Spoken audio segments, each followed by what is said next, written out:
In these tough economic times, some companies are being accused of using the bad economy to get rich at your expense.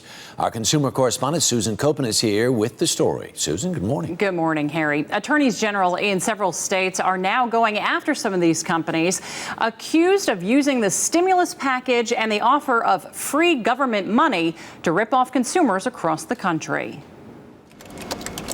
It starts with an email or a postcard in your mailbox.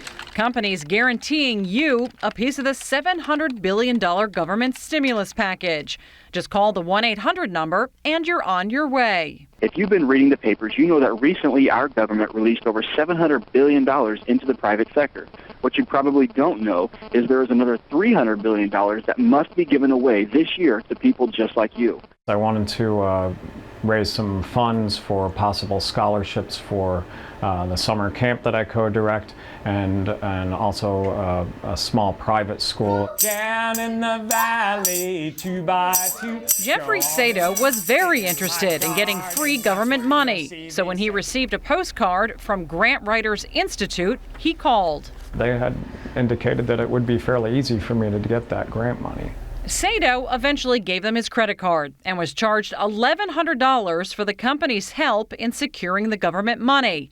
But red flags went up when he received his packet of information. The paperwork was hastily and sloppily prepared, misspelled words. It didn't make me feel comfortable that I was going to get involved with a company for grant writing and they don't know how to spell the word tuition. There's absolutely no guarantee of any grant from the government, and particularly with individual grants. North Carolina Attorney General Roy Cooper, along with 2 other states and the Federal Trade Commission, are suing Grant Writers Institute and several other companies, accusing them of deceptive business practices and misleading consumers.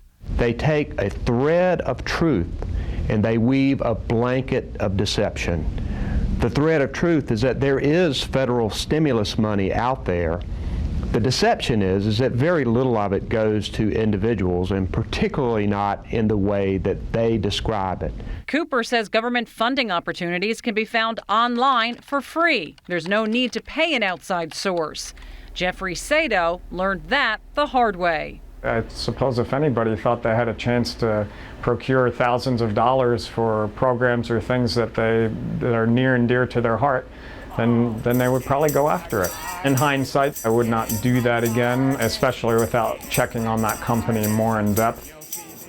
An attorney for Grant Writers Institute says the company is in settlement talks with the Federal Trade Commission, and the government is working on getting restitution for victims. Harry. And if you think you have been scammed in one of these kinds of situations, what should you do? A couple things. One, contact the Attorney General's office in your state and in the state where this company is located. And also, if you paid for this on your credit card, dispute the charge with your credit card company. That's good advice. Susan Koeppen, thanks so much.